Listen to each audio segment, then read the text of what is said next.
Dear Venerable Sisters and Dhamma friends, we are going to start another question and answer session, starting from the written questions, keeping the invitation open for others to join as and when the time permits.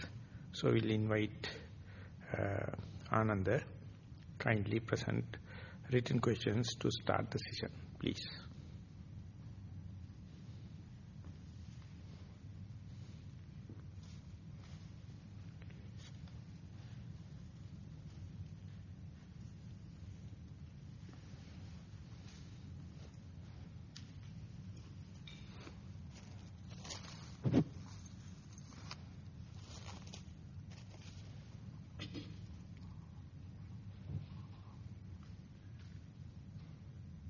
Hi Bhante, what facilitates emotional resilience in the experiencing of that spiritual grief you spoke about, the slimy mind? Is it just forbearance and time whilst continuing to practice? Yeah, you may repeat it. There are some technical terms I wish to listen again. What facilitates emotional resilience in the experiencing of that spiritual grief you spoke about, within brackets, the slimy mind? Is it just forbearance and time whilst continuing to practice? To make the question very clear, I mentioned about the healthy shame and the healthy fear. But this coined word is spiritual grief. That is something, coining, which I never used in my talk. And the question, answer, a simple one, according to my teacher, he says the preparedness. Whenever this may be boredom or slimy mind or congealing situation, sometimes misunderstand as the sloth and torpor, or sleepiness and lack of energy, lethargic-like, and boredom. And if you go prepared for that, they are not the same damn mental concomitants. When you go prepared, you consider it as an achievement of your meditation. When the meditation or when the mindfulness is advancing, your desire reduces, and it represents as boredom. Boredom is the opposite of the desire, or monotony, or lethargic nature. Otherwise, you are motivated by the motivation theory. Motivation is the desire.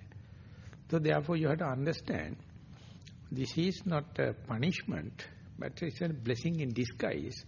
That difference happens only when you go prepared, but that preparedness may or may not be related to your meditation.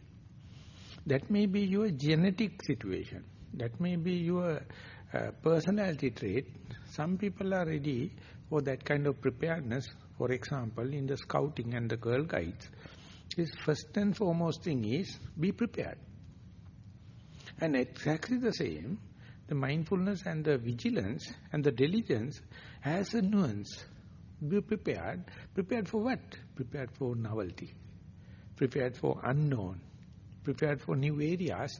So that is what I call the youth, the vigor, the rejuvenation. More and more you become old, more and more you become educated, more and more you get established in the society, you become with the blinkers, you try to be within that area, never try to explore into that. So that is the opposite of preparedness. So this is a kind of a proximate factor.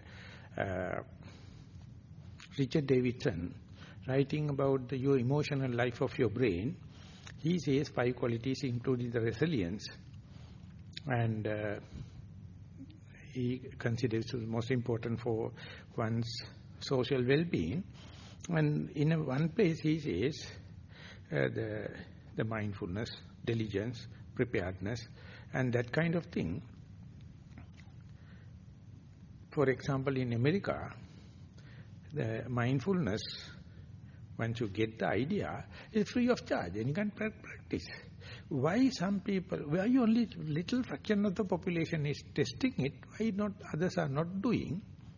He says, I can't design an research also as to why some take this one and some is not taking. Likewise, your preparedness, is it inherent or it is out of your management technique or your training? 50-50. Even the Buddha never touched on that side. He says, if someone is coming this way, help him. If it is not coming, don't force it, because he is not ready. So that is the mistake the religion is doing. It is imposing. Then you are imposing upon unprepared people. It's torturing. It's called vested interest. But mindfulness never do it. So therefore this preparedness is a magic word in Nissarana. Because our teacher always try to say, anything you go prepared. For example, if you are going to an infested area, go with the vaccine, sure you won't get affected because you prepared. Otherwise, when you go there, definitely you are asking for trouble. So once you got the vaccine, everyone will say, don't go to that area, there's a contagious disease. He will say, nothing to worry. I am with my antibodies, my preparedness. So when you go there, it is not. So likewise, the vaccine is what you get from the mindfulness, but some do not understand that nuance in the mindfulness, so they try to make it a religious practice. Then this crispy nature, the preparedness, or radical nature, or preparedness for the novelty is not there, and no one can schedule it, no one can research it, no one can adjust it. It's beyond our scope.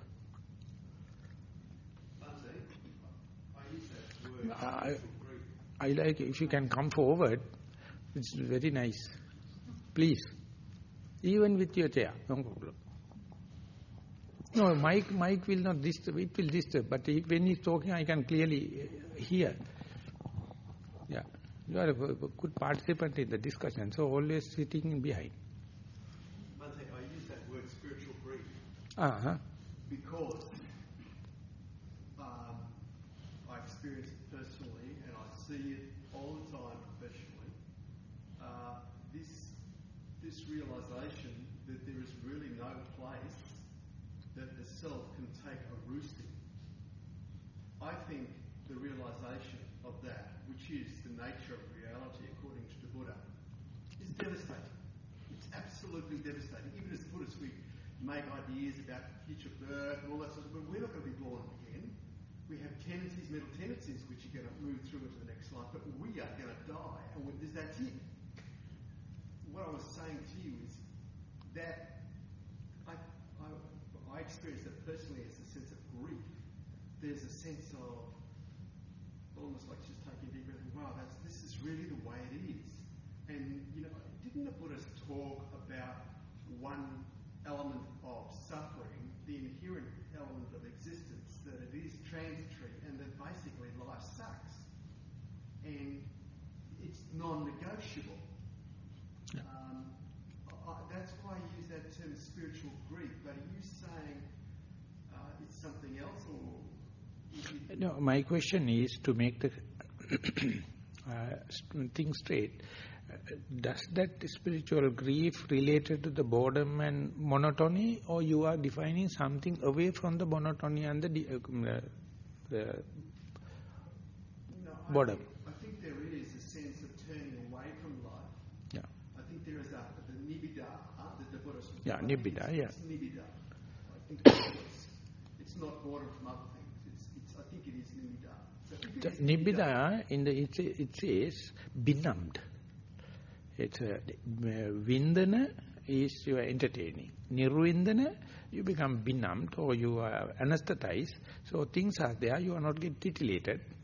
So it is a kind of thing is there, but you are bored or you are monotonous. you are not there. But the grief when you are using, specifically with the spiritual, you have to define it. The Buddha is using nibbida, dharata, parilaha. These are the terms. And monotony and boredom, they are the English equivalent they have given. Whatever it may be, as you mentioned, it is beyond our control. The moment you look at it in the prepared way, you are a different person. So one way we can communicate it with the Sigmund Freud words, he says, the whole psychotherapy is hysteric trauma change into day-to-day unsatisfactoriness. So that's all. Yeah.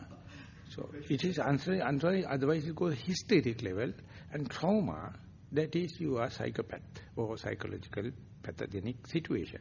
So only the psychotherapist can do, make it to understand or reduce it to the day-to-day unsatisfactoriness. So that means psychotherapy is not making any permanent difference. Diluting and make it a piecemeal basis. So moment you accept it, even the hysteric trauma, you can tolerate. Once you prepared for this day-to-day unsatisfactory, it's not a curse. It is not created by something. And it's not created by yourself. This is nature. This is the truth of suffering. And ultimately it becomes noble truth of suffering. Otherwise you use the suffering is a very negative, damp word. But when you apply to noble truth, two terms between the suffering, noble truth of suffering, it's a very good thing, very spiritual and big thing. So when is this change? When you come here, expectation happen, no realization, disappointment. You consider disappointment as your result. Oh, that is why Trungpa, he says, have an appointment with the disappointment, you will never get disappointed. But people think it is a rhetoric, it is something, word game. No. It is, no.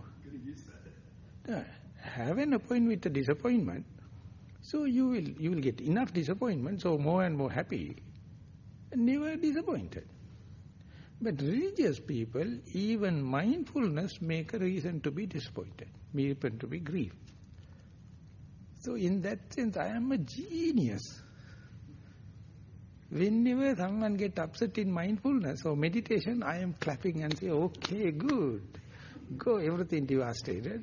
And John Kabat-Zinn, he is writing full catastrophic living. Thick book. Full catastrophic living. He says this catastrophe is energy. That is how you become creative. That's how you are ready for the next. If there is no catastrophe,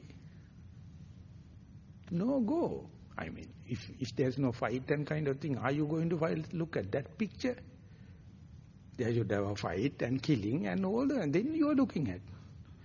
Otherwise, someone is going to sit and you are going to film for 3 hours and going to show. Can you get the box office kind of thing? It's monotonous.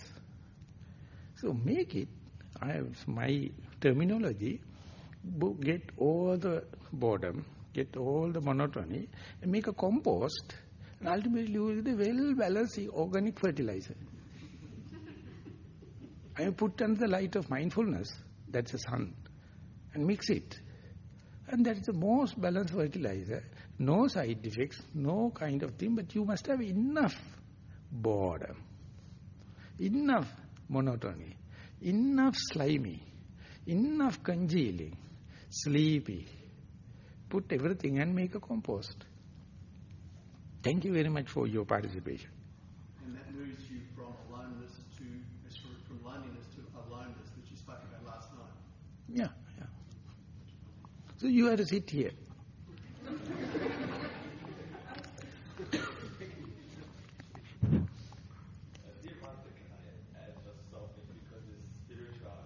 You are also sitting far away and talking. Why don't you come close?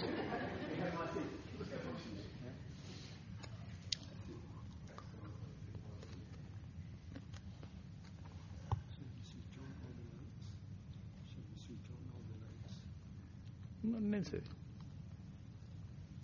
This spiritual grief that our fellow meditator mentioned, yeah, I had also similar experience, and the teacher was answering was basically, this will also change, just observe whatever it is, that this is just a period, and this will also change, but the separation of mind and body, it's a quite a strong experience, and it can be really sad.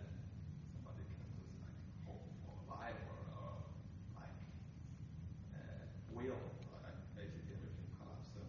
So basically maybe everything is changing, and same thing, same way, like things came to be right now, they also gonna change in the future. So does they are carrying any kind of a hatred to that, or evasion or escapism for that, or is it a neutral approach? Do you have any negative feeling for the spiritual grief? No, but the moment I think of happening is strong, and realizing that there is no you and there is no me, it's quite strong, but also the path is long, and there will be so many more things coming that they're gonna basically figure themselves out. So recently I read with Jnanananda, in his Concept and Reality translation into Sinhala, he says after a dream, you may end up with the grief or you may end up with the happiness, and after get up you know it is a dream. But don't throw away. That experience is valid. Even if it is happening in the dream, don't negate it, don't deny it, it is there. Likewise the grief and the happiness in the day-to-day life, it's an essential thing for our life. Without that, no life. So therefore, when it is happening, if you say to do away with grief with any kind of escapism or hatred, you are creating another complication. So you have to understand, the grief is the first thing Buddha put forward in the Four Noble Truth of Suffering. So whenever it is happening, if you can be prepared for that, not with hate or not with welcoming idea, preparedness is the term, and that person is awakened. That awakening is the one ultimately you realize it. When and where it happens, you find that you are more and more ready, or rather say prepared. You see kind of an energy, kind of a spiritual energy within you already latent earlier, start to come, and it is reconfirming again and again when and where the grief going to happen. Don't deny, don't think that I am a bloody unfortunate person, why that come to me, not going to the neighbor. No. Have it. And then it's a kind of energy.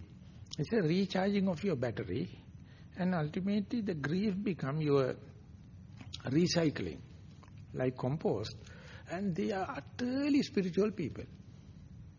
Whenever that come into your the consideration, you naturally become not a sentient being, but you become a spiritual being, and therefore you feel like let the other more grief happen. I mean, not welcoming. Whenever happen, how can I go? Be prepared. So humble, be prepared, and down to earth. I mean, with the present day development and the present day improvements, we are poorly cut off from that, artificially cut off from that. So you have to be prepared. Thank you.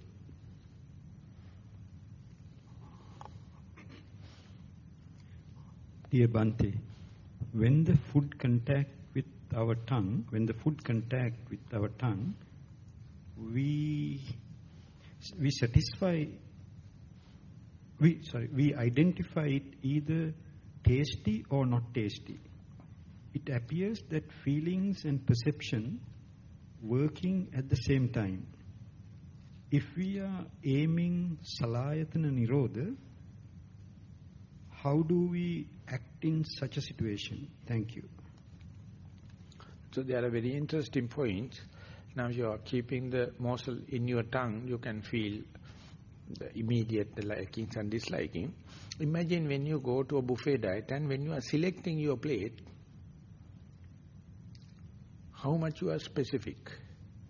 What are the coming into the plate? It's a big issue and all the kind of things are there. What you select is what you are. And what you select is what you are going to taste. And what you select is what you are going to chew. And what you select is what you are going to absorb. If it is not healthy for you, will end up with a short life. But if it is a healthy food, it will be a nutriment. So whatever you like, what you selected as good, does it always going to give the well-being for you? Not necessarily. So therefore, before it get touched, your liking and disliking already filtered it. And what you are tasting is what you selected. I mean, as far as the buffet diet is concerned. So therefore, one thing is that.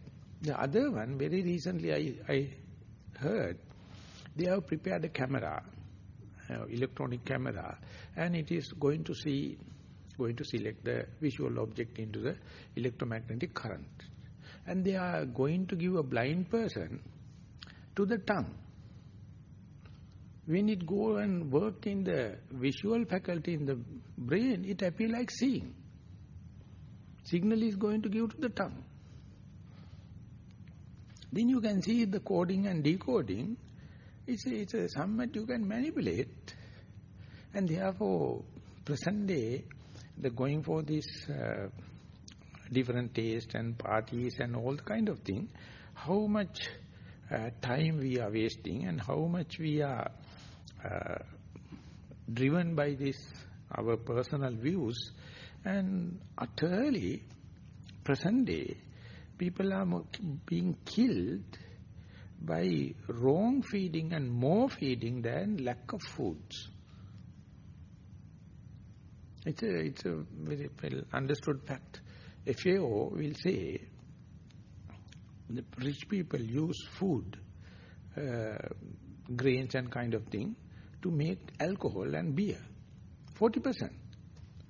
And they say it's not affordable by the normal people, they are suffering, feminine, and this is how it happens. So whenever you go to little bit of fanatic, and ultimately all your wealth distribution and everything is going. So as far as you are talking about the salayatana nirodha, that means cessation of your faculties, imagine when you are tasting food, what happened to your eye consciousness, or eye as a base and the visual object, they are nirodha already. And when you are tasting full time with the very happily, what happened to the sounds at that time? Striking on your eardrum, they are already nirodha. And what happened to the touch sensation, what you are sitting on the chair, already nirodha. And what is happening to the smelling? What is happening to the daydreaming? So salayatana nirodha is not a big thing up on the heaven. As far as you know you are tasting, that very clearly indicate other 5 senses, 5 ayatanas, already in Nibbana. But you only think you are not throwing a party. So therefore imagine you are tasting for utility value, or you are eating for the utility value. Whenever a taste happens, it is desirable. If you know it, no harm. I mean, it is not leading to any repercussion. Whenever it is not tasty, if you know it is not tasty, there is no chance for any fabrication of or storytelling. So therefore, whenever it is happening, see it is tasty, it is not tasty. That very understanding is not a crime. It is not a punishable mistake. But understand, don't react. And then go on. So simply, if you are thinking, or if you are thinking in terms of salayatana nirodha, the cessation of 6 institutes, ayatanas, whenever you know this ayatana is working, eye is working, other 5 already nirodha. Nothing to worry. But only thing is, you are so dragged into, you are so taken for a ride of the what is you see or what you taste, you fail to understand selecting one means rejecting 5. So you have to suffer. So while tasting, if you know I am tasting the positive or negative or pleasurable or unpleasurable, impreasurable, then no problem, your other faculties are already endowed, and this is also free of defilement, so you are verily eating. And Mahalankaputta Sutta, the Mahalankaputta is telling, Passato chapi rupang, vedato chapi vedanang, kiyati no pachiyati, evanso charati sato. You taste it, and you feel it, and you get the it's a desirable taste. Both of them are there, but the mindfulness is there. No defilements.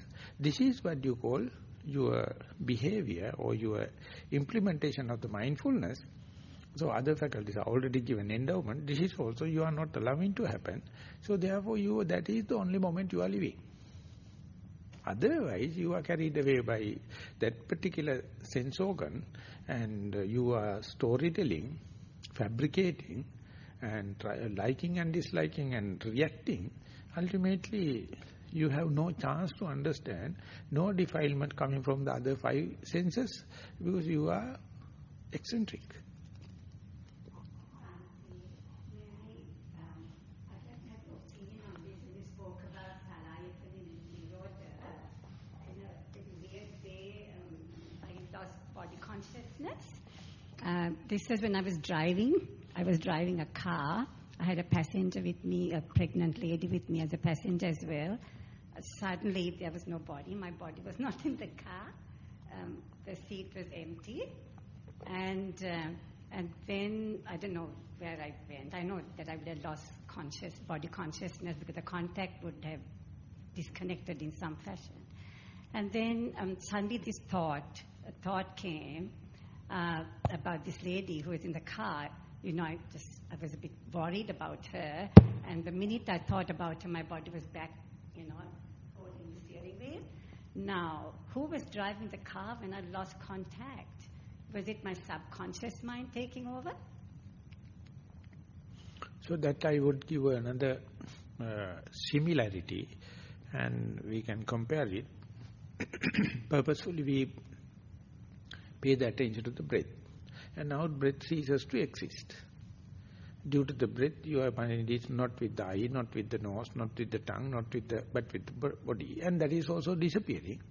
Can you experience that? Or that experience is unreachable? You know, no breath. That was the only thing you were 100% and wholeheartedly doing. And you reducing it, becoming subtle and subtlest, and you come to the point where it is no more perceivable. And definitely you know you are not unmindful, and you are not wandering into the seeing, hearing, touching. And this is there. So that kind of experience is possible in our day-to-day life. So without knowing that is called subconscious or something like that on the Western psychology. And the Buddha says, asampajana kaya sankhara, asampajana vachi sankhara, asampajana mano sankhara. Sampajana means with your drive, with your force, or with your intention, would say to say. But our body is so accustomed in 40,000 million years, there are a lot of things happen without our notice. Heartbeat, growing of your nails, hair, they are happening. Do you think that your consent or your will is necessary? No. But our rational mind never happy to think that, because it is always establishing power. It's Machiavellianism. It says, no, I am the person driving. And whenever it is happening, if you try to be mindful, you will say most of the time it is not. It is mechanically it is happening. My example is, when you try to learn driving, you can understand how much difficult to enter the first gear and get the pickup. The car will knock, or you will not get enough fuel. Or whenever you go to the first gear and go and stop, and it's a big achievement. And when you go to the second gear, it's a big achievement. And we go to the first, third, second and top. And now if you are daily traveling, do you remember you put into the first gear? Second gear? No. When you go to the highway only, you know I am driving. Putting it now, I am not talking about the automatic gear. So things are happening. But to note it, for a person with egotistic, it's a bankruptcy. But the person go preparedness, it says things are happening out of the cause and effect relationship. When you claim me, tension. Things can happen and be prepared. So you can entertain it. So therefore, this aspect, many think as mystics. No mystics. It is realistic. Because you can do, with respect to the breath, cross breath, medium breath, subtle breath, and ultimately you can see breathing or not unperceivably happening. Whether you know or not, no problem. But if you know it, it is a reason to be glad. If you do not know, you will say, I am sleepy. My body collapsed.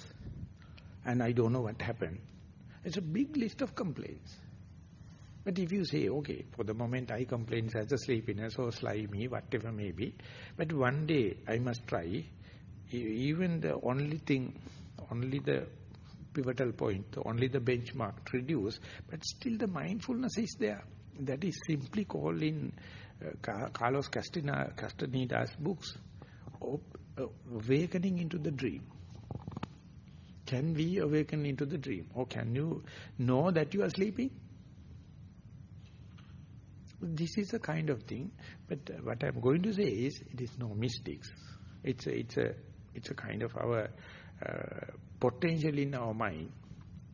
As far as egotistic or ego trip is there, you will never go to that area. It appears like a complete, you lost your control.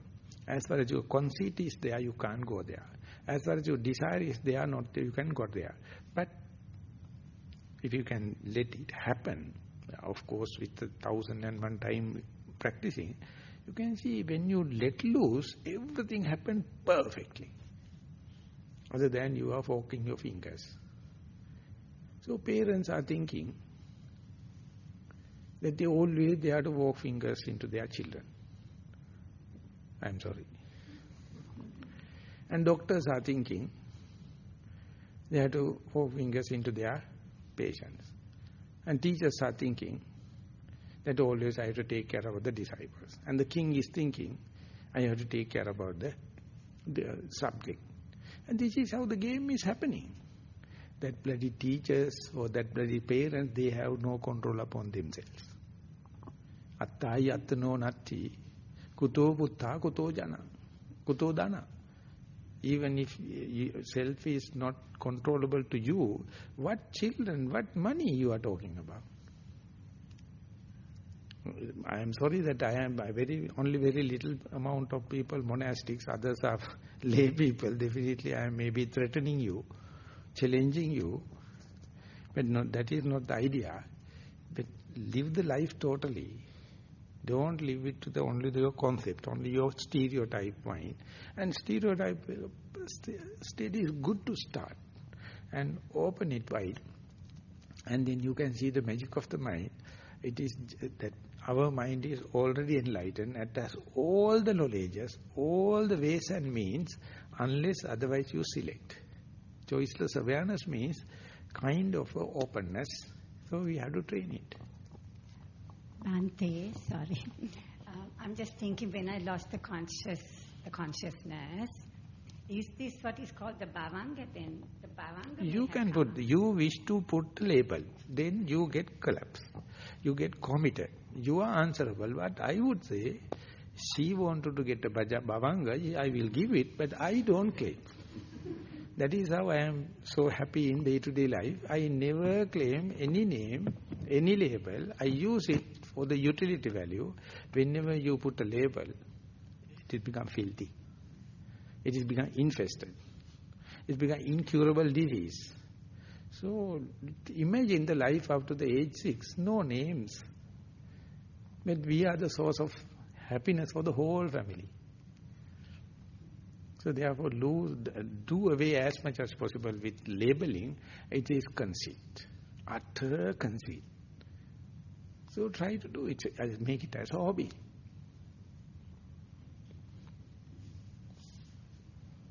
Dear Bhante, it was very inspiring talk today, especially about being caught in boredom and doubt when we live in between pleasure and pain, the middle way. My question is regarding meditation and observing sensations within the body. Mr. Goenka, in his Vipassana retreat, direct to keep moving within the body and observe all different phenomena with equanimity until high frequency vibrations are observed. Is moving necessary? That seems to be the question. Is moving necessary? Moving. Going about, changing, shaking, moving. Dear Bhante, I can clarify. The last sentence you have to verify. Moving within the body, when, for example, there is pain in the knee, some itching in the nose, or I don't know, some fluctuation somewhere else. You mean intentional activity. Yeah. So for example, the strongest is, let's say, the pain, but should I still keep moving to the other one I'm experiencing, or should I, let's say, stay with this? So that is what we call noble quest. At a time you can move and see how it's a response. Sometimes if you know it is just a mind-made thing, you can just wait and see, will it ceases to exist by itself. So therefore don't come to a decision, I should move or I should not move. Whenever it is happening, keep all the three options. That means, yes, I must scratch. That means you have so much of love to your body. And you are not moving at all. So you are in the mortification, hate. And don't let these parties to take place. And be, whenever necessary, if it is at the extreme, you may do it. And other time you may not do it, but no, you are not adhering to this or that. Then you get the distance from the, I mean theoretically, as well as philosophically, as well as practically you can say, so you are not belong to any sect now. Necessary you may scratch, because it is within your jurisdiction. And not arriving at decision, no, I am not doing, if it is so, I would say self-modification, but at the beginning definitely you are doing all these things. Later only you will come to compromise. Let the body knowledge to do it and withdraw yourself in volitional involvement.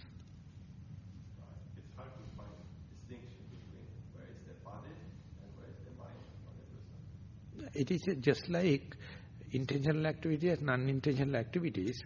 Very middle it's a lot of grey area. But in Abhidhamma, they try to cut and dry. This is intentional, this is not intentional. But there is an area where only the cause and effect is working. And no hard and fast theories.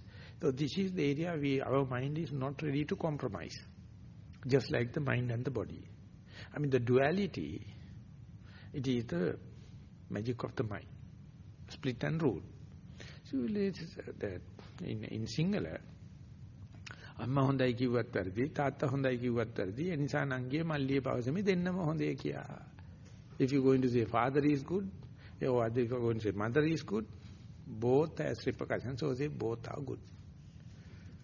So likewise, understand our mind, rational mind work in the extremes.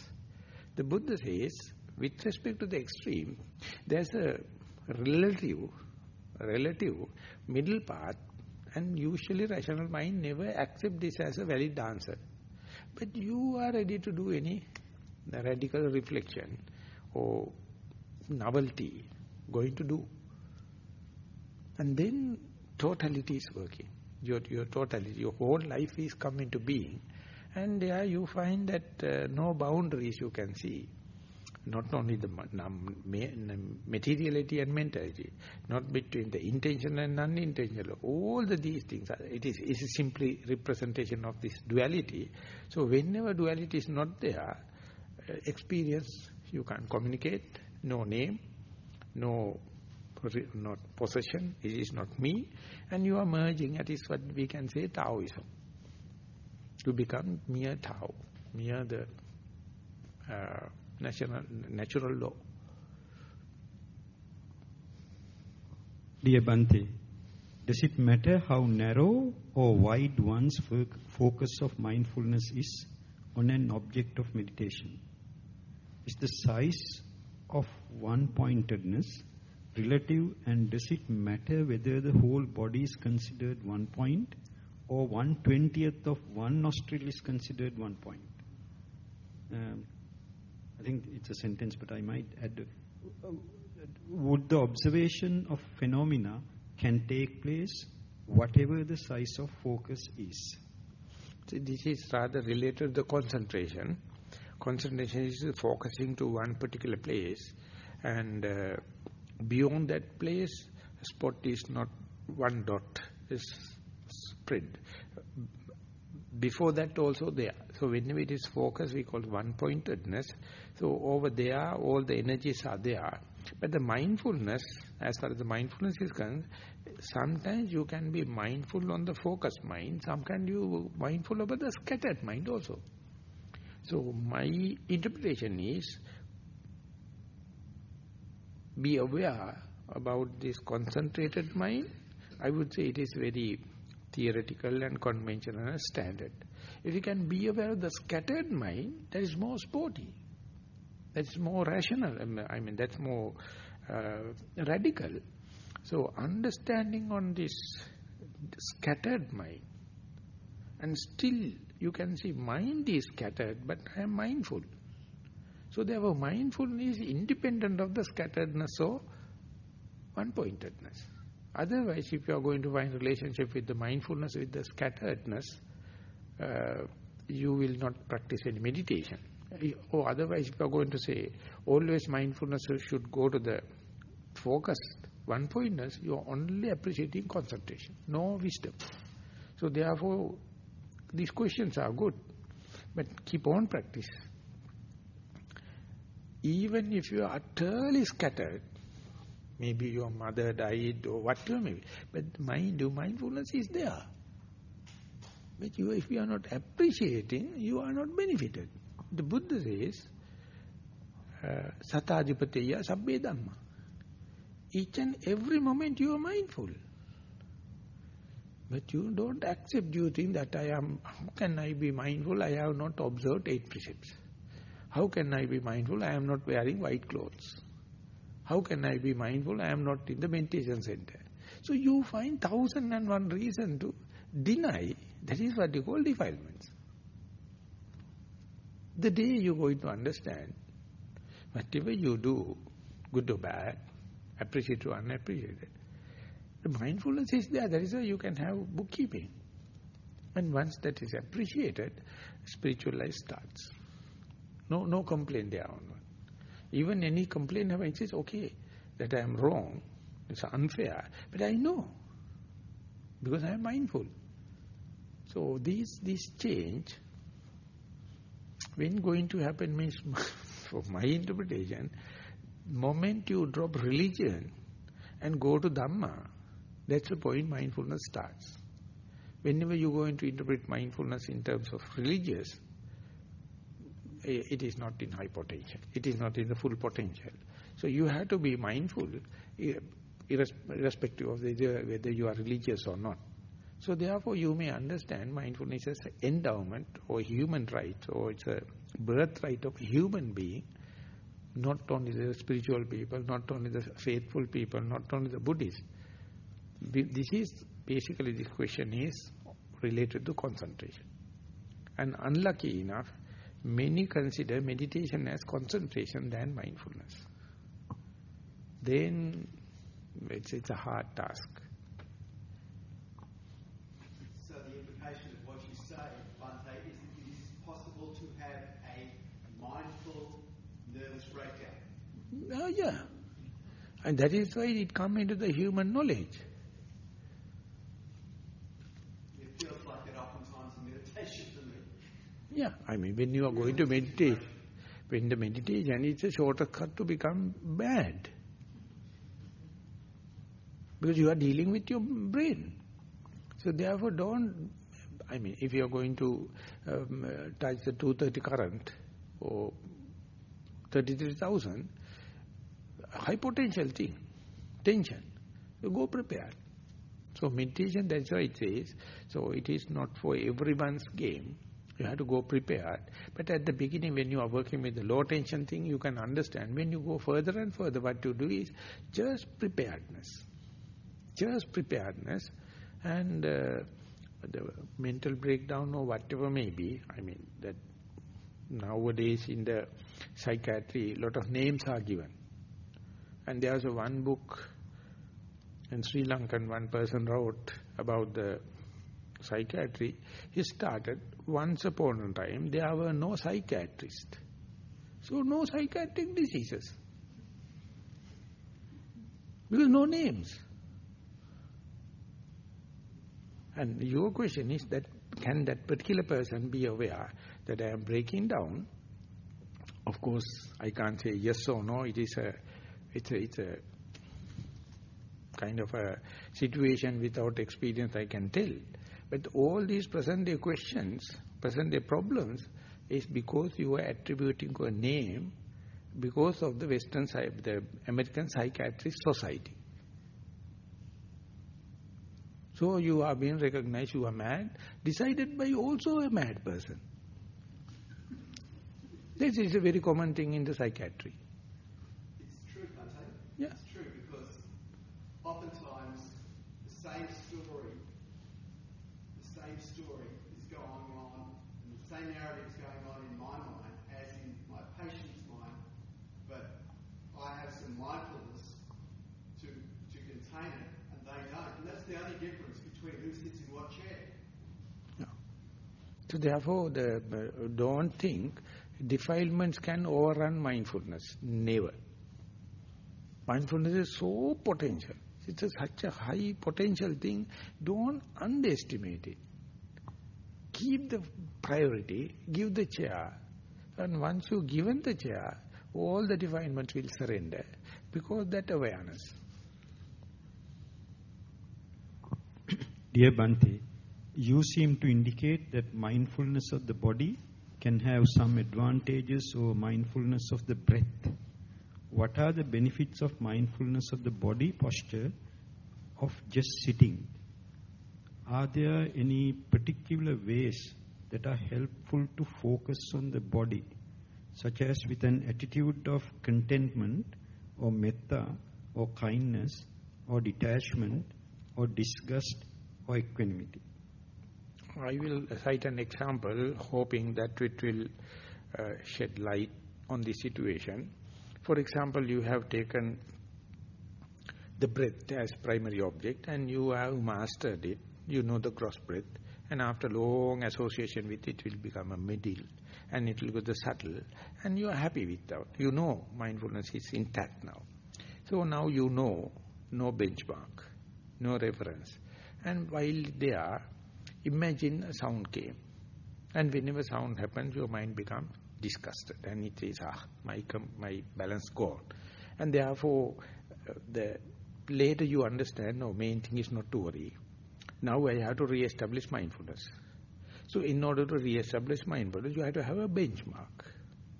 You have to have a reference point. You have to have a object of meditation. But if the breath is very subtle, I will come there as one separate part also. But it's subtle. You can just say, here now I am. I'm my body. The breath is not there at that moment to reinstall the mindfulness. But the Buddha mentioned in the Anajasappaya Sutta, whenever you are calm and quiet, if the sound come and agitate, the breath again appears. Breath become disturbed. So if you are sharp enough, you can get the breath. It is already agitated, according to the mind agitated. But if you are, it is very sharp still to locate the breath. But you can locate the body. It's a big object. So therefore soon you sit, each and every sitting. If you get the orientation, now I am sitting, how do you know I am not walking? How do you know I am not sleeping? How do you know I am not standing? Then mind will get the orientation that this is what you call sitting experience. It is not a figure you see, your eyes are closed. So there you connect with your sitting posture. So and under such doubtful situation, rather than going for the very subtle object like breath, you can go to the body, and that is also a representative of the metta. And it's present of the configuration, or your touching point, or pressure point, and that facet may be changing, but more and more facets coming, you become more enriched. You become more facilitated, so therefore, taking the body posture is under subtle situation going to give a prominent pivotal point, benchmark. So, and more than that, you start to love yourself. When the breath is searching and it is not there, you are hate. But lesser chances, because when you sit, you are very happy. I am happily sitting here, comfortably, relaxed, and that will make a oasis or solace or your reference point rather than the subtle point. So therefore, this is the way I justify the take refuge of the body posture is much more wider, applicable to the vast different situations than the breath.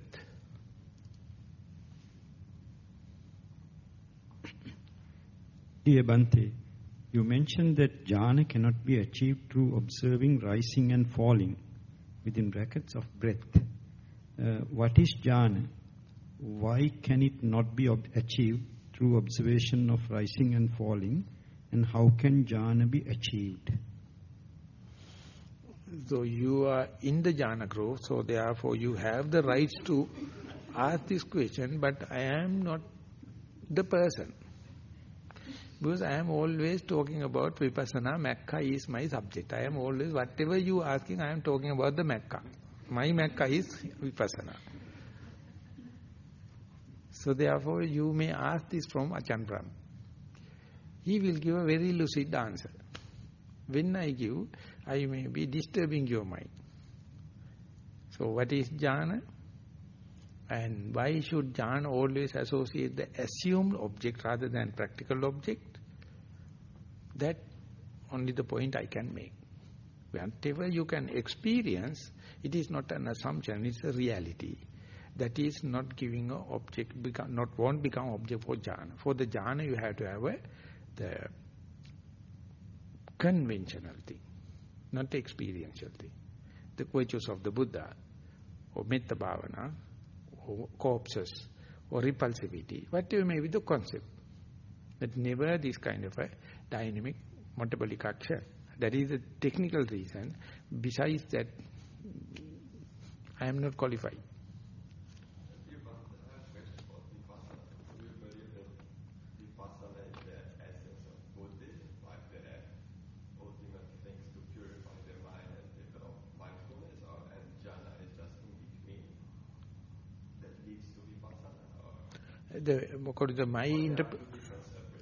According to my definition, jhana is to get absorbed into one particular object. Vipassana is to see things as they are, or to see the impermanent, suffering, and non-self character of the thing. That is analytical. But the jhana is absorbing into that and cut off from the world and suppress your obsession kind of defilements and not analytical. So these two, they have the different utility values in your spiritual life. This is the way I define them. And they both working equally, or they all? When you from the top bottom, yes. When you from the bottom up, no. Appear like contradictory, but the top bottom is complementary. But if you are a beginner, very difficult to see complementary part. It appears like contradictory. So therefore from the top bottom, if you see, they are complementary. So practicing both would actually work together, or now you have to go with one? You have no choice. You have no choice. Practice mindfulness and it will lead. The teacher has no authority to say you must practice jhana or samatha or vipassana. You have no choice. I like to practice samatha and vipassana. No, because this is it's a already prepared DVD. No choice. The evidence in Vanaya is that Ajahn Brahm always says, when you come out of a jhana, you should make use of the fact that you've been in a jhana, and the best use of being in a jhana is to contemplate the three aspects of impermanence, suffering, and non-self at the end of it. That's a fruitful way to use the concentrated mind state of a jhana. He said that repeatedly over and over again. So that is why you have to get out of jhana to make use it. You can't do it in jhana. You've got to come out of jhana. Yeah. So these are the relative theory, relative and sparkling, it's very inspiring thing. Our rational mind never grasps it. You have to throw away jhana, then only you can use it. It is like an anchor in the ship. When in trouble, don't keep the anchor inside the ship, throw away. That is the usage of. So once you throw away jhana, you have the backlog of it, positive side, and look at it, the very same object, analytical way. In the jhana, you can't do it. But they are complementary from the top. But from the bottom, the way you analyze and due to your blinkers, you have favoritism. Something like that. I have my favoritism to vipassana. I accept. But it's the person who is with the samatha and absorption, you may definitely find fault with me. It is like alcoholism. I mean, in Sinhala, suravat ehi rasayat bona pandi danan misa nobona amanun kese danaganiyada kiyala. I don't know if someone can translate it to English. So the people who drinking these days, only the people appreciate alcohol, know the satisfaction of it. And teetotalers, bloody fools, they don't know. So likewise, when you go to the jhana, you appreciate it. But as he mentioned, you have to throw away and come out of jhana, then only you are really making it. Otherwise, jhana is an addiction. If you know how to come out and use it, that is Boy Scout, Girl Guide. That is radical using. You have, okay. No, he asked. Dear Bhante, how can one distinguish signs of progress from a primary object of meditation, such as the body or breath, compared to signs of getting sidetracked? For instance, when focusing on the breath or body, which are tactile, are the perceptions of vibration, energy, fading or dissolving of boundaries of the body and spaciousness signs of progress? Are the perception of light and sound vibration signs of progress, or are these getting sidetracked from the tactile to the visual or hearing perception or sense of phenomena? It's a long one. Should I read it? No, that very, if you cut into two, very easy. Early part is to understand how is your progress of your mindfulness with respect to the body or the breath. The time period you can be with the body and how much you can go deep into the breath, or with the quality and quantity of the breath indicates mindfulness. More you can be with the face-to-face with the breath or the body, quantity-wise mindfulness is increasing. How you can penetrate and see the natural characteristic of your sitting posture, shape and the manner, that means quality, quantity, breath also. But when it is going there, the individual characteristics gives rise to the natural common characteristic, it's a shifting of the paradigm.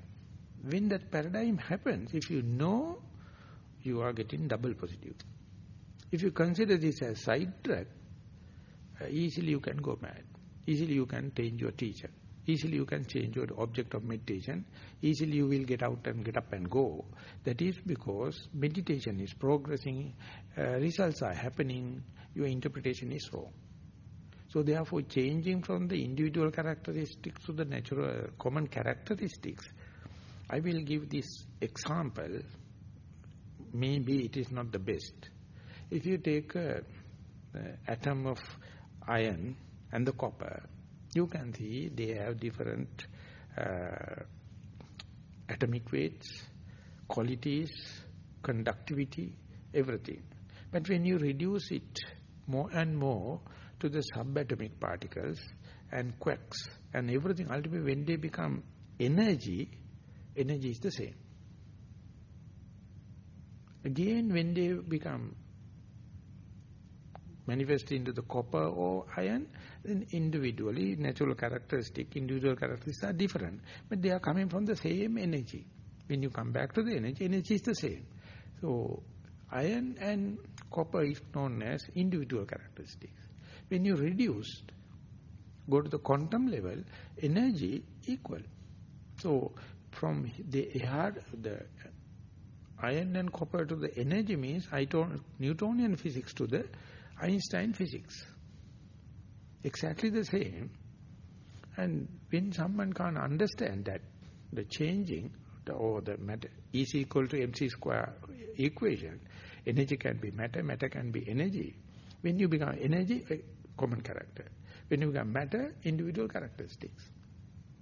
That change is a shifting of paradise. Immeasurable. It is one or all theory. Understand me? Understand. No, not. It is not gradual. So that is the part. Yonasomansikara become Ayonasomansikara, or Ayonasomansikara become Yonasomansikara. Radical reflection or not.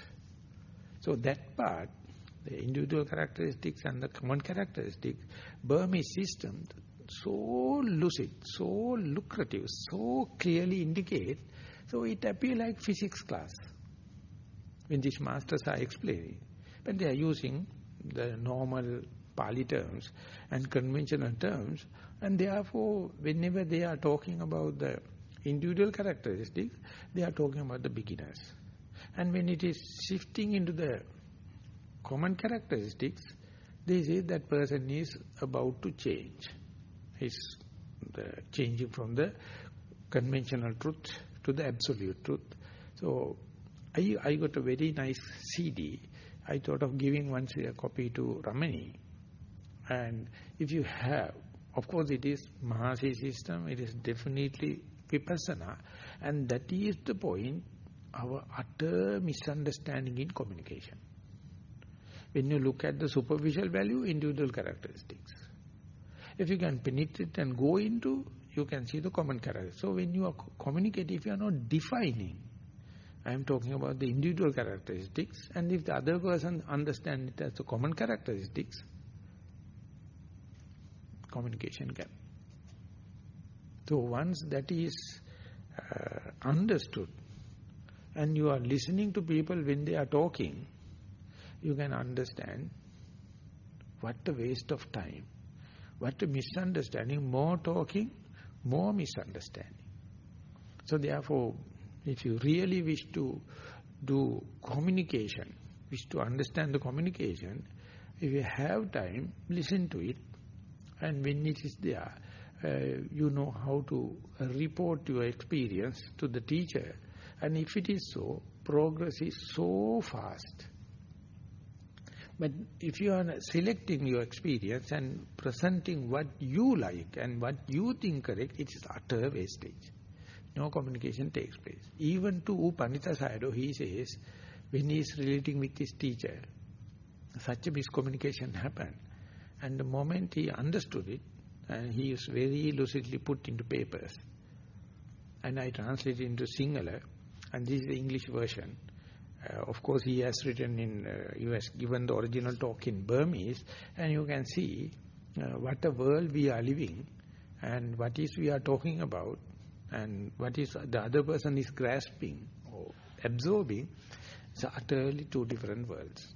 This letter is basically on that. So therefore, keep on practice. Don't arrive at the hard and fast theories. Just keep on while you are practicing. And it's a very complicated thing is, while the object is undergoing this common individual characteristics to common character, the observing mind also shifting the paradigm. Jnatancha, jnanancha, ubopa vipassati. You feel the changes on the object.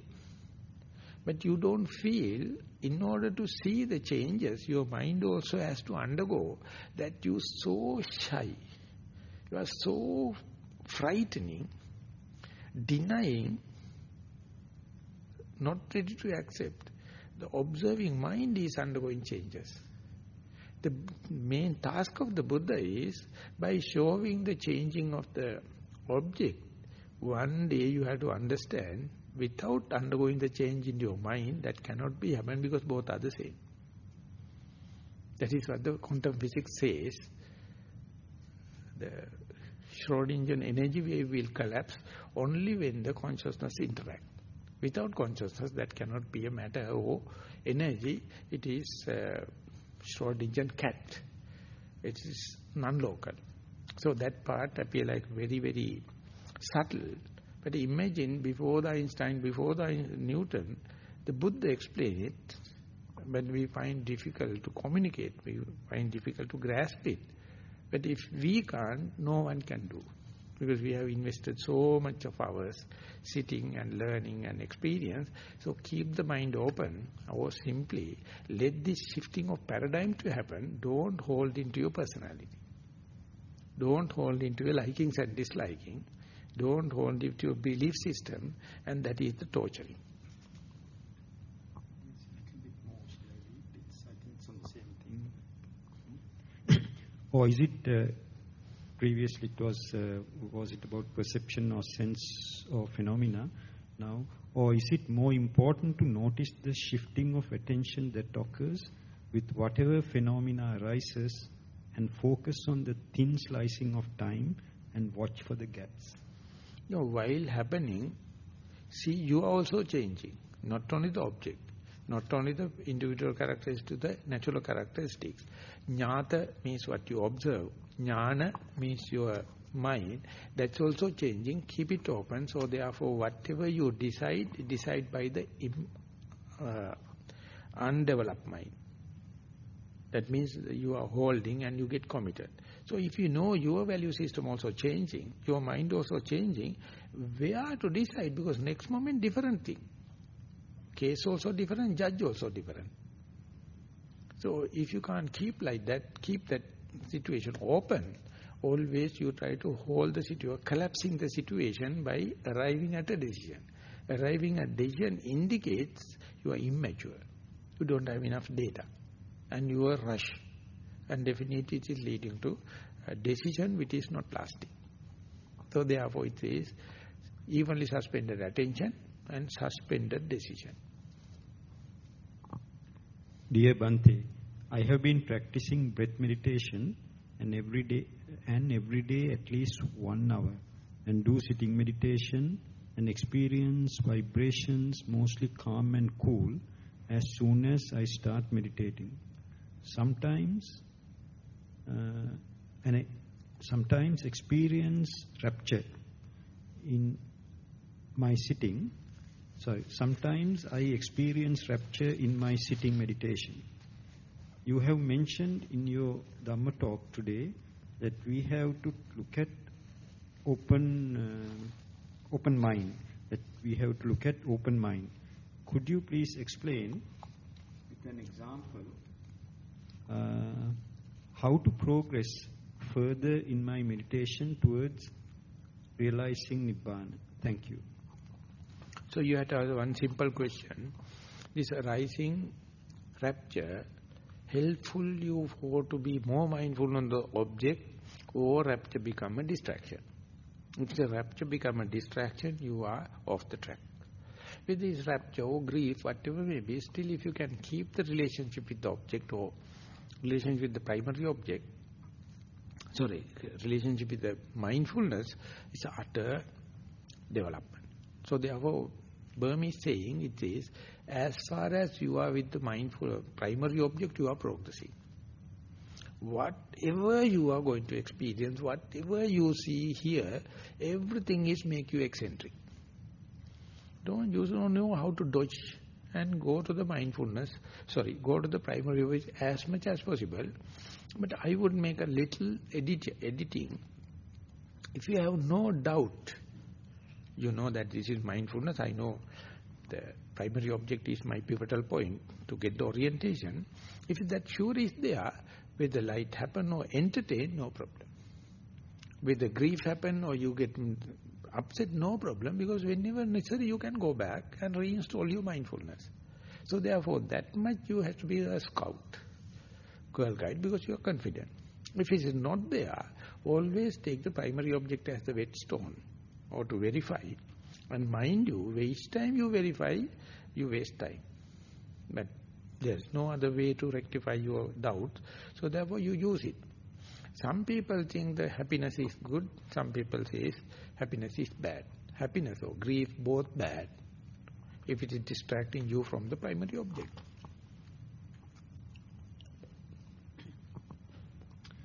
Venerable Bhante, can one experience upekkha outside of the fourth jhana? If so, what is the difference between the two experiences? Could you kindly distinguish the state you referred as boredom and monotonous during your talk this afternoon, and the status listed below? Adukkama sukha, upekkha or fourth jhana, nirodha samapatti state. Now the answer is, there are 10 kinds of upekkha according to the Visuddhimagga. Brahmacharya upekkha, fourth jhana upekkha, adukkama sukha upekkha, sankhara upekkha. So therefore upekkha is, don't think as a one single meaning. It has a lot of nuances according to your path. So therefore, when you keep on practicing, you may taste different kind of upekkha, different facets. More and more you learn, more and more you mature. And you will never arrive at a decision, because upekkha itself has many facets. So sankhara upekkha, the adukkama sukha is upekkha with respect to the feeling. And there is another upekkha with respect to the perception. Another upekkha with respect to the volitional activities. Another upekkha with respect to the materiality. So all these are being accumulated by Acharya the Buddhaghosa, and study it is a very, very philosophical part. So therefore, once you go beyond only, you can understand after you break in the net only, you can understand them. Otherwise, upekkha is somewhat relatively advanced state, but it is not one single point. It has 4 facets. Some of them you have mentioned, but you have to thorough with all. It does not indicate you to be arahant. You have to have all the 10 upekkhas. It is not a necessity, or even, or otherwise we can say, should we understand all the upekkha by heart before becoming Sotapanna? Not necessarily. But the only thing is, don't upekkha make a problem. Make it a gift. Make it a advance and carry on. Dear Bhante, this afternoon, while meditating, the picture in front changed to a bright orange with lots of small dots and a bright light at the top. Thank you for explaining. Thank you for explaining. I have not explained anything. There is no question. No question is there, because if you are eccentric to see light and to lose the primary object, as I mentioned, you make eccentric. But if it is becoming a conducive factor for you to practice more and more on mindfulness and the object, you make use this opportunity or make use this sign as a positive. So that is my explanation, if at all. But before giving the explanation, when you are thanking, I have my own doubts. Dear Bhante, the Dhamma talk in this retreat on consciousness and today's talk on feelings was extremely useful to achieve so far unachieved levels in meditation. Can you all hear? Because he is whispering. Okay, I'll repeat it. The Dhamma talk in this retreat, the Dhamma talk in this retreat on consciousness and today's talk on feelings was extremely useful to achieve so far unachieved levels in meditation. On the topic on adukkama sukha vedana, I would humbly admit it has now become a prominent friend of me. It does not leave me alone. It does not leave me alone and can be associated anytime. Once again, much merits to you for kind goodness and kind guidance and changing my life. Thank you. So this is what you hold. You must try to find a reason to be glad under any circumstance. So once you understand this adukkama sukha, you are a jolly good fellow. Whatever happens, you know how to find the reason to be glad, and then each and every moment is a challenge, crispy. Every moment is fresh.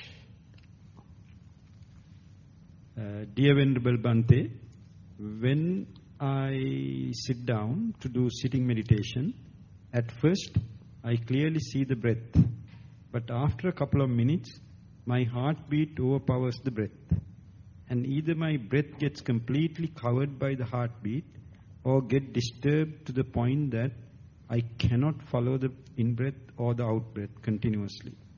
This happens about 80% of the time, irrespective of whether I have done walking meditation immediately before or not. Can you please advise me whether to see the heartbeat instead of breath, or follow the broken pieces of breath, or something else? Thanks with metta. So whenever you are, your mindfulness is with something under the nose, verifiable, pragmatic thing, whatever it may be, you are mindful. So you may be mindful with one single object or many objects. It is like when you are focusing a torch to the wall, you can see the center point is much brighter, and right round you have a big area with the normal light. So whatever you like to see, you are focusing into the center point, but right round area become enlightened. It is called umbra and penumbra. It's a kind of a different shades.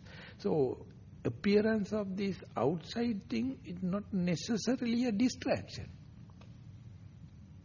So therefore, either you can keep the track only with the breath, or only with the heart, or mixture. Because both of them are results of mindfulness. So still you can make doubt, still you can make antagonistic each other, but both of them are an endowment.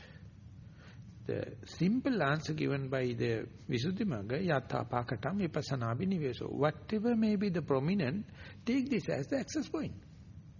All the other observed thing may be multifaceted. Maybe the primary object is at the corner, some other thing came. But if you know this became prominent by itself, not by your choice, then you are on the track.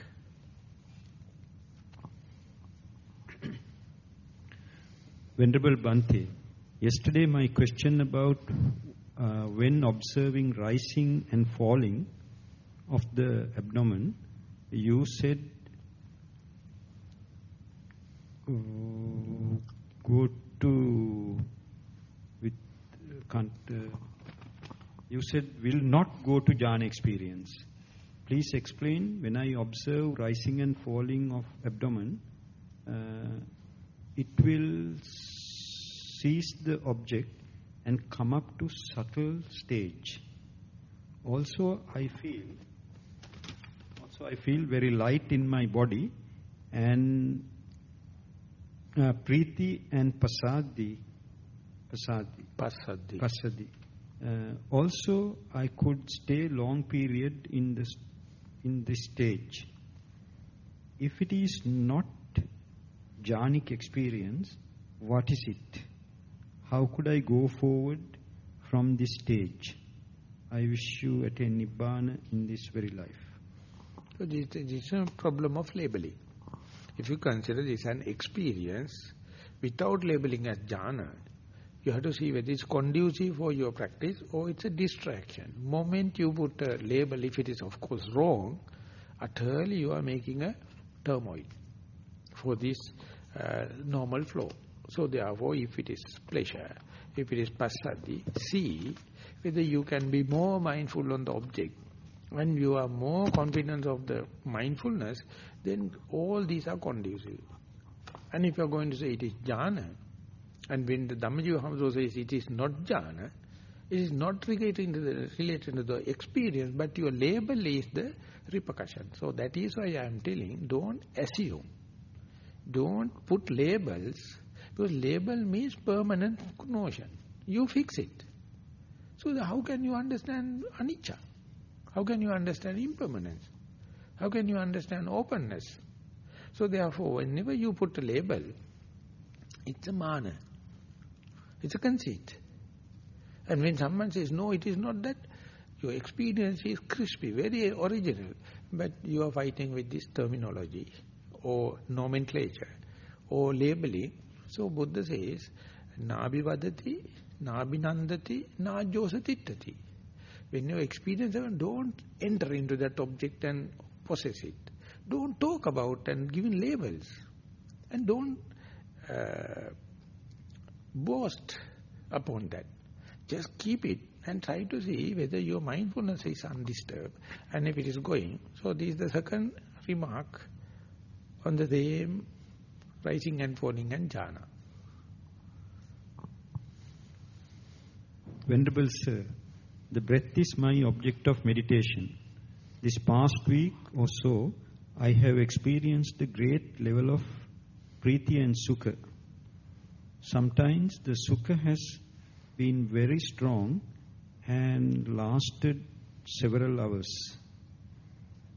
As at times, I have not been able to get up from the cushion because the sukha was like a heavenly form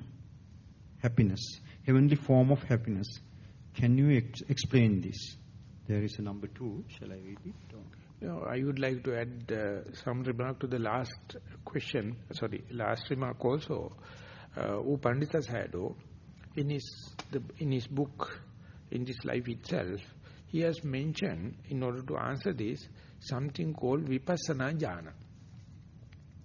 For the first time.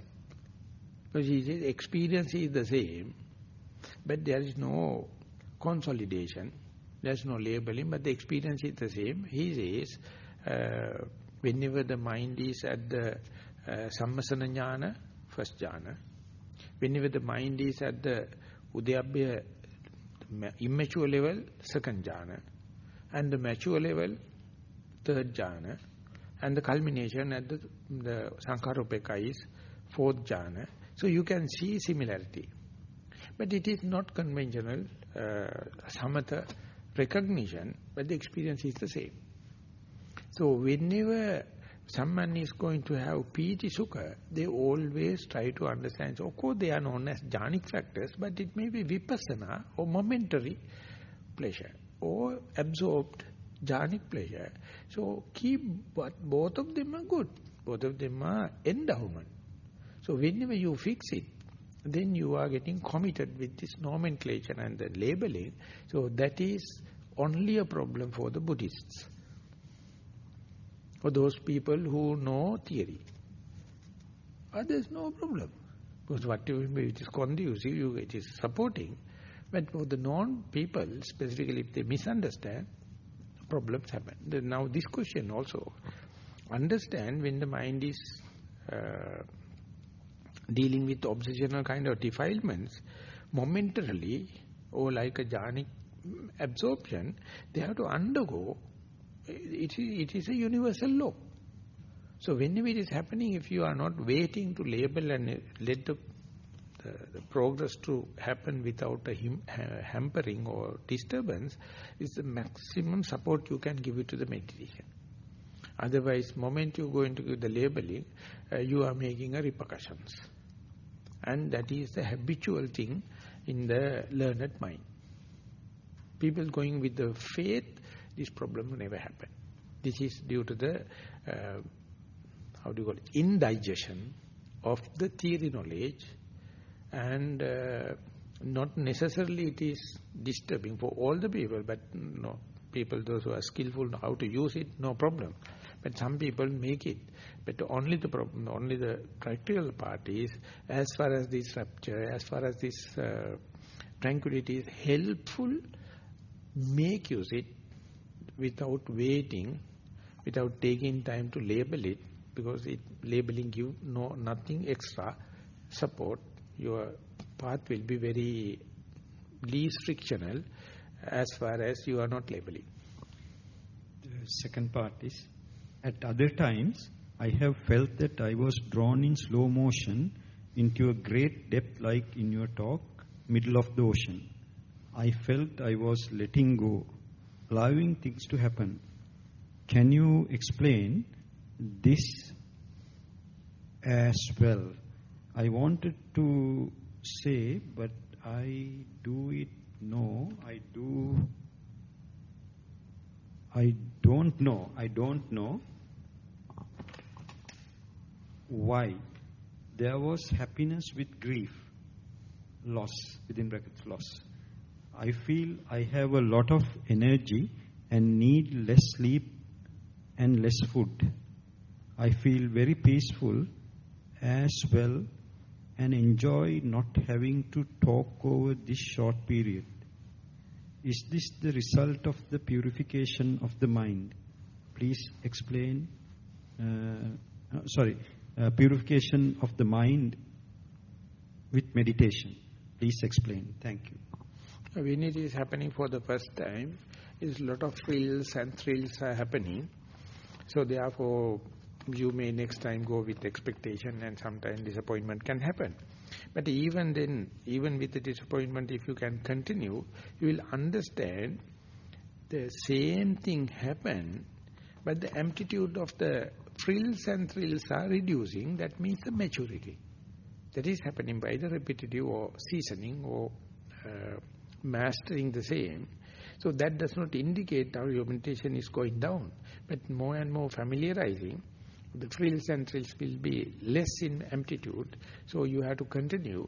But anyway, there's one part I came and later forgotten in the first page. At other time, this is the second one, I'll read it again, second part. At other times, I have felt that I was drawn in slow motion. Yes, now I got the point. So when you go to the slow motion kind of thing, can you say, I have gone? No. You are no more. Only the experience. Now things are happening according to its own accord, but still your crafty mind, still of your rational mind trying to establish power.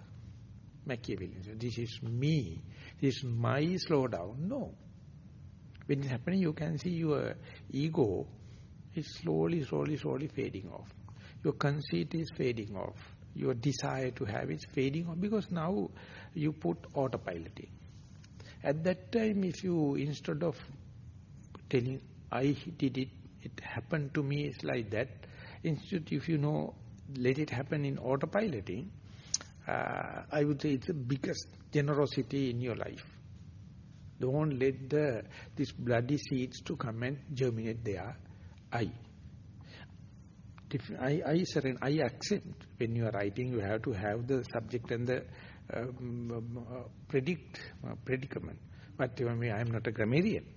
But my simple and humble request is, when that is such a thing happen, just let it happen without claiming me or what is happening to me. Then only the pervading everywhere happens. And so when the first time happened, definitely you claim, you assume, you think it is me. But more and more you to practice, it is like you are a neutral observer, but you can't claim, as if that you are very generous, you give away, you don't know what you do give and how it happens.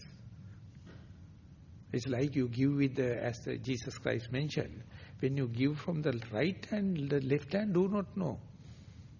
What is that? Likewise, it is becoming something happening, and there you see Dhamma. That is the way cause and effect relationship happens, and definitely you have your own share to entertain it, but don't claim this is me, is mine, this is myself, so and so much, so it becomes spiritual then. Dear Bhante, how do you deal with memories of embarrassment that come up during meditation? Thank you. This is a healing, this is a catharsis. If it is down there, carcinogenic. It's come out and go, you are relieved. Otherwise we can say they are psychological wounds covered up. But in the meditation they come up. That means healing. So therefore whenever it happens, and without your invitation or without a suppression, understand the meditation is always helpful for you to healing or catharsis. No other way you can do it. So therefore the grief is a very good sign. The healing process is taking place, and if you know, double positive. So that very knowledge is very spiritual. It is not you, it is beyond humanity. But you understand, due to the meditation, no suppression, they start to surface. Welcome it. Dear Bhante, when I am doing breath meditation, my breath gets very subtle, and it comes to the stage that I can't feel the difference between in-breath and out-breath. When I am doing walking meditation, I feel like I am very light and floating instead of the body movements I experienced previously. But I can still feel the foot touching the ground, and I can hear sounds and get thoughts. Should I still be with the feeling of foot touching the ground? Thank you. No, you have the option. You can let the whole totality of walking to take place, put it into autopiloting and wait. Or otherwise you can say here and there pecks and pieces to say this is left leg, this is right leg, this is sound, this is thought-like. But it won't make a big picture. So keep that open. Don't make a stereotype, this is good, this is bad. Let that happen. Or otherwise put that into the machine or to your body knowledge, and you will be just walking. I would say the totality, the whole walking happen, and whether you are mindful in the one small pieces also, no problem, because both of them are exactly the same, the two sides of the same coin. This person says, Dear Venerable, this is not a meditation-related question. So please don't feel obliged to answer if that is not suitable. Seems to be describing a family situation. Shall I read it? Or? You have to speak, not whispering. Okay. Answer this. He seems to be talking about a family situation. I don't know if the group is ready, if that particular person is ready, no problem. Yes, okay. If anyone is objecting... I haven't read it, but looks like it. My father-in-law is the most selfish person that I have ever come across. He had not been a typical good father for my husband. During my husband's childhood, my father-in-law abandoned my husband when he was a child. You have to speak. Sorry, when he was a child. I do not hate my father-in-law. I continuously do metta meditation towards him, and I sincerely mean goodwill for him. The more metta I spread, more evil acts, obstacles he does towards us. My question to you is, while I have no problem him being a bad person, or no I have anger towards him, one thing I have to do is to stop him trying to destroy my marriage. Isn't it? Where should my boundaries be?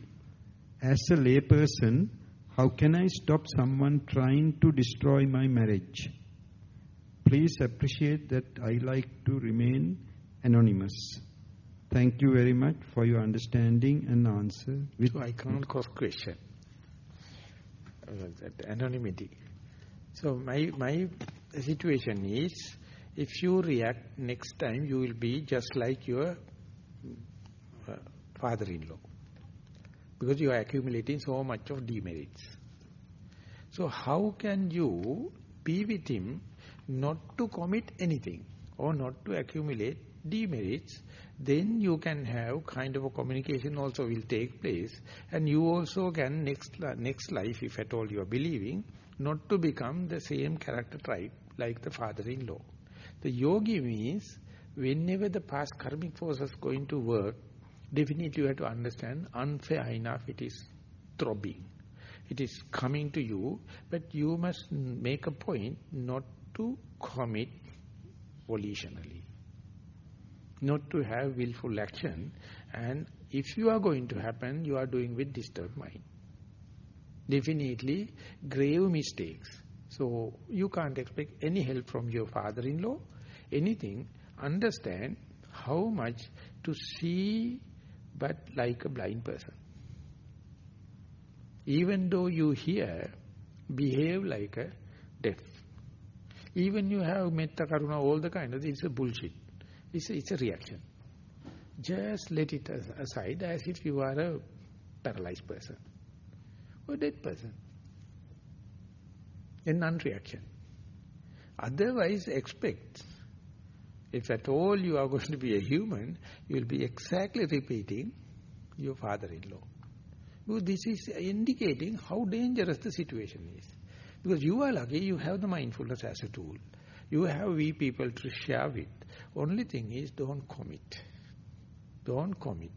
Whatever the commitment you are doing with disturbed mind, specifically for this particular person. So the Buddha says, even you have eyes, behave like a blind. Even if you have the ears, behave like a deaf. Even if you have the metta, karuna, mudita, it says it's just a reaction. This is not the metta what the Buddha is doing. Buddha says, love yourself and then love the loved one and then love the medium, and last you have to love the hateful people. So if you are directly giving to the metta, the chunk to your uncle, father-in-law, means you are cheating yourself. This is a perversion. Best thing is not to do anything. Sabba papassa akarana, kusalassa upasampada, sachitta pariyodapanam etam buddhana sasana. First, do no harm. So that your mind must be clear first. If you know interaction with him is always agitating, best thing is physical, verbal, verb, this thing, behave like a dumb. Very easy. I mean, easy to tell. Because we being Buddhist and Buddha has given the formula. But practicing is very difficult because we want to do something. Anything you do is doing with the disturbed mind. Dear Bhante, on your retreat, on your travels to other Buddhist countries, have you met monks who may have reached the Arahant stage? What is your view on Devas and other heavenly beings being existent in the planet Earth? Thank you. So if you can tell me, when you breathe, how do you feel the in-breath, then I am ready to dialogue with you. When you breathe out-breath, if you note and if you comes to know, then I can tell the Arahantship and Deva and everything. Don't talk bullshit. From the beginning I told, this is for interviews, not for gossiping. And not for irrelevant thing. And you see how many people wasting time. And very clearly indicated, without reference to your experience, where can I lead the discussion? I am not so fool. I am finding again and again fault with Ramani. Killing her. Then don't ask them. Very rarely we get this chance. I mean, no harm asking question. But we are a number of people. We have very limited scope for the retreat. So we'll agree upon. I hope Ramani will not agree with me. But no other one I like using as a punch bag. Punching. So I will give that CD, I'll give that book, just let them know. Because when everything happening very nicely, it is my responsibility to take the discussion into the track. If I am leading, you can't help, then I am not up to the mark, unbecoming. Dear Bhante, this started rocking myself.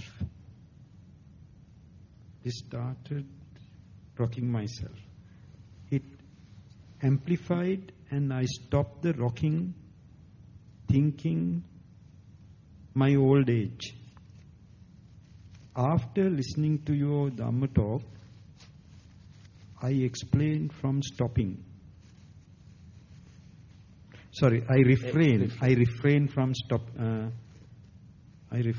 stopping or maybe rocking. Today suddenly, paper into my vision. Today suddenly, paper came into my vision and catch fire without fire, but gave a smoke. I was afraid and opened my eyes. Please advise with metta. So when these things happening, still can you maintain the mindfulness with related to the primary object? Were these things conducive or distracting? Is the one piece of information I need. Without this picture is not complete. Was it distracting you from your meditation? Or were you still amidst of all the rocky things, you can continue the mindfulness? Today also we went to the Rockingham. It was not so rocky. So without that information, my interpretation will be just assumption. So make sure whatever you are seeing, what you are confronted with, still if you can have the direct touch of the reference to the primary object, so much so the impact or the inflicting nature of these things are reduced. But if you are going to take important of these features and colors and all kind of things, that so much so you are away from the primary object, away from the mindfulness maybe, so that is the damage. So therefore let anything happen, you must know how to keep the track with. And amidst of all the rocky thing, if you can keep, it is much better than keeping mindfulness without distractions. That is very sporty. Dear Venerable, some of these questions that get discussed in this Q&A session are experiences related to individual meditation, personal experiences. Isn't each individual have their own unique meditation experience, and it could be millions and millions? So when these personal experiences get discussed in an open forum, would the yogis who have already found the correct way of meditating be disturbed or confused in their practice? Thank you and metta. Of course that people those who confidence and know it, not necessary to come here because this is for the interviews. And the other thing is, if you get confidence, whatever the distraction happen, you know how to not to waver. So therefore, if you get distracted, you have not found the method yet. Dear Bhante, I am very keen to know how to get to Vipassana meditation. From yesterday's Q&A, I found that it is different to Samatha, that I have understood to be concentrating on the breath and enjoy the bliss of jhanas. Thank you very much. No question. No question. Wants to know how to get to Vipassana meditation. I'm so very that keen to know. If you need, I need humbly, when you are practicing, let me have little bit of your experience. When you are doing, if you are doing in-breath and out-breath, or if you are doing walking meditation, what is your experience? Through that experience, through that vocabulary only, I can answer. Otherwise, reserving or keeping your experience without sharing, very difficult. My simple example is, before the parturition, I can't say whether it's a boy or girl. The baby has to come out, and I can't write a horoscope before the baby is coming. So if you are hiding the baby, difficult because I have no any mystic powers.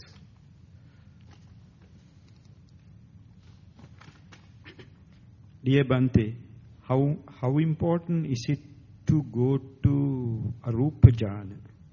A friend of mine told me that unless you are in Arupa Jhana, you can't be enlightened.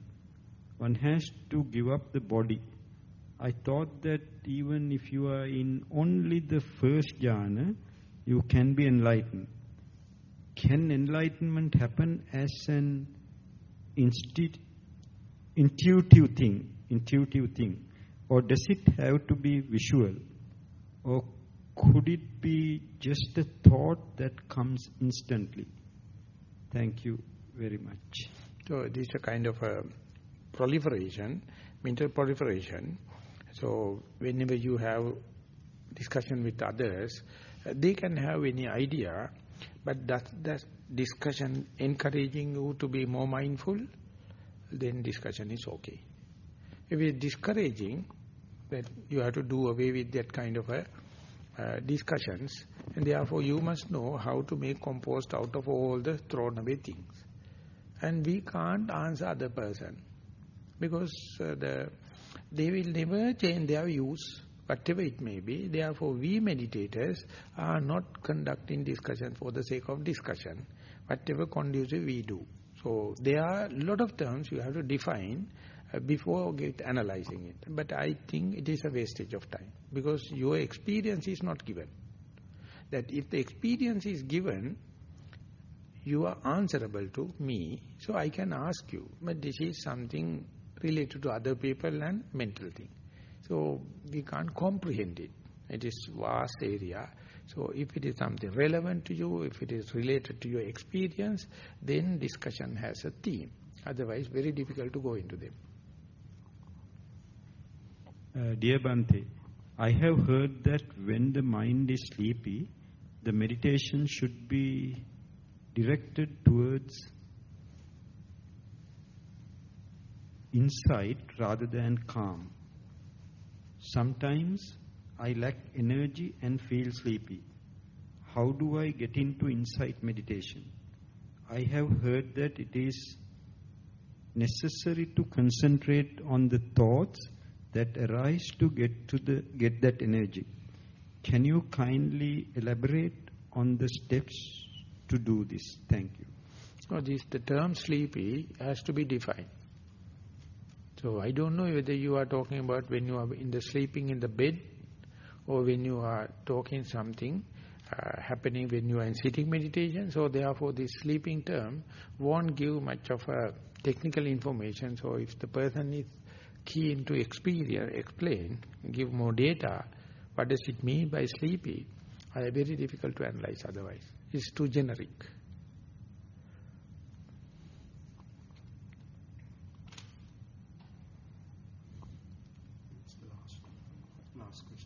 That was the last question. So today we have scored more. 1 hour and 53 minutes. Yeah, if the others are not have no objection. You said, when we are doing Vipassana, you said you concentrate on your primary object, and if you get a sensation, say, the leg, you said you can go to that point. Now, at that point, can you also said in your lecture that you can investigate at that point, at any point you can investigate. So can we investigate it when this sensation gets less or whatever it is, or changes, can we then contemplate on that it's changing and it's impermanent? Can we contemplate on that at that moment? That is kind of an endowment depending upon your confidence. You know your primary object is the breath, and this is also something verifiable. It is not an imagination, it's a reality. And then you can go there, maybe go there and come back, go there and little penetrate and come back, go there and penetrate and disturb and come back. When you come back, still be calm and quiet with the breath. This inquiry is no harm. That means on the way back, again, you can have the real relationship with the primary object. So this indicates hardly your mind get disturbed even if you provoke. So it's giving more confidence. So this is kind of a radical way or irrational way. You can go there, but if you are analyzing something imaginary, then I won't agree with you.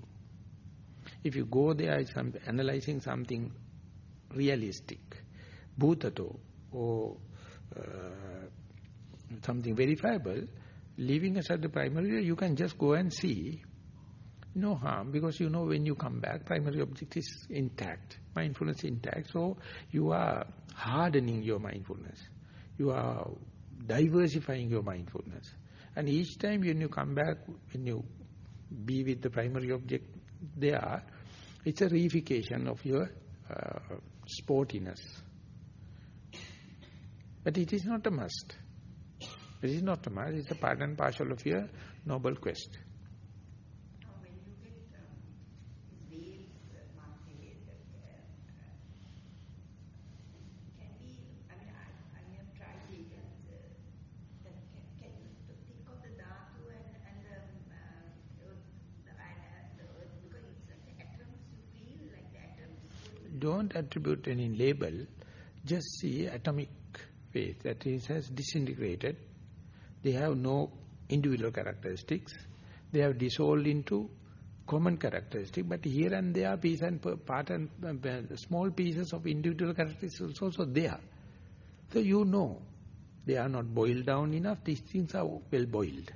Something like when you are making a porridge, some raw the seeds are there, so rice. Some of them are utterly well porridged. So like as you can see.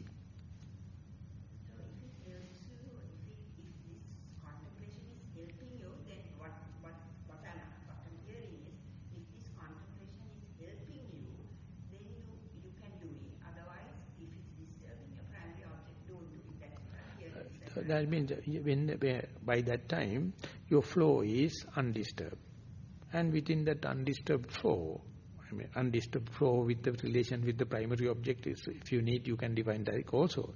You can jump out and come back, no problem.